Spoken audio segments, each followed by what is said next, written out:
গতকাল আমেরিকা বলছে যে চীন আমাদের দেশে সামরিক স্থাপনা বা সামরিক উপস্থিতি করতে চায়, সামরিক স্থাপনা নির্মাণ করতে চায়। অর্থাৎ সামরিক দিক দিয়ে চীন আমাদের এই দিকে আস্তে আস্তে এস্টাবলিশ করতে চায়, অর্থাৎ সেনা উপস্থিত সহ অন্যান্য বিষয়গুলো। এখন আমাদের সরকার ডক্টর ইউনূস এই আমেরিকার আস্থাভাজন, এবং আমাদের যে কূপ হয়েছিল জুলাই কূপ, এই জুলাই কূপ মূলে ছিল এই আমেরিকা, এবং আমেরিকার সবচেয়ে কাছের এবং পছন্দের ব্যক্তিটি আমাদের সরকার প্রধান। এমন অবস্থায় কেন আমেরিকা এই কথাটি বললেন? এখন আমেরিকা এই কথা বলার পিছনে বেশ কয়েকটা কারণ খুঁজে পাওয়া যায়। আমরা জানি যে প্রিভিয়াস সরকার প্রধান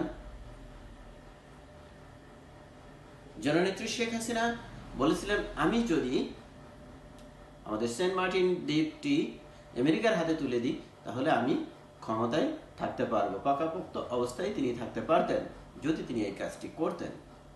অর্থাৎ আমেরিকার এই অঞ্চলে কোনো সামরিক উপস্থিতি নাই। তারা এই অঞ্চলকে কন্ট্রোল করার জন্য তার সামরিক উপস্থিতি দরকার। সুতরাং তার যেহেতু সামরিক উপস্থিতি দরকার, এমত অবস্থায় তার সবচেয়ে কাছের মানুষটি থাকার পরেও তিনি কেন বা তারা কেন এই কথাটি বললেন? এর মূল কারণ হলো তারা সরাসরি বলতে পারে না যে আমরা এখানে থাকব, কিন্তু তারা এই যে আকার ইঙ্গিতে আমাদের মানুষের মধ্যে, আমাদের জনসাধারণের মধ্যে এই বীজ ঢুকাচ্ছে যে চায়না এখানে সামরিক উপস্থিতি বা সামরিক বাহিনী উপস্থিতি হতে পারে বা সামরিক কোনো পদক্ষেপ নিতে পারে। সামরিক পদক্ষেপ হামলা নয়, যে সামরিক স্থাপনা তৈরি করতে পারে, সেখানে থাকতে পারে, উপস্থিত হতে পারে। এই বিষয়গুলো যেহেতু চায়না আমেরিকার সবচেয়ে বড় শত্রু, এবং আমাদের জনমনে এই বিষয়টা তুলে ধরে এই যে সামরিক একটা শব্দটি আমাদের মধ্যে ঢুকে দিচ্ছে।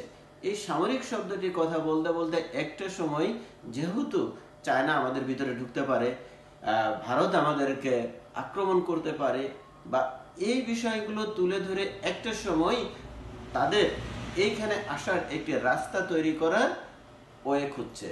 এটাই সেই এভাবে আস্তে আস্তে আজকে এই কথা বলছে, কালকে আর এক কথা বলবে, পরশু আর এক কথা বলবে। এদের আমেরিকার প্ল্যান আমরা জানি খুবই দীর্ঘমেয়াদী, এবং এই দীর্ঘমেয়াদী প্ল্যানের অংশ হিসাবে আস্তে আস্তে আমাদের ভিতরে সুজ হয়ে ঢোকার একটা রাস্তা তৈরি করার জন্যই তারা এই কথা বলছেন। অর্থাৎ তারা নিজেরা আসবে কিভাবে সেই ওয়ে আউট খুঁজছেন, যে তারা কিভাবে এখানে আসবে, কি করলে এইখানে আসা যায়। কোনো সুস্থ সুন্দর পরিবেশের মধ্যে তারা ঢুকতে পারবে না, তারা খুব ভালো জানে। যার কারণে আমাদের সরকার এবং জনগণের মধ্যে আনস্টেবল দরকার।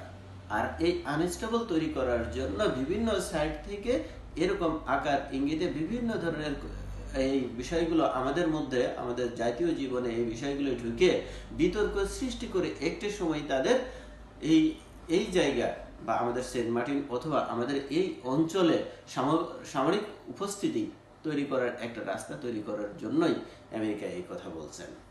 সুতরাং আমাদেরকে আরো সতর্ক থাকতে হবে, সাবধান থাকতে হবে, এবং খুবই ভেবে চিন্তে স্টেপ নিতে হবে।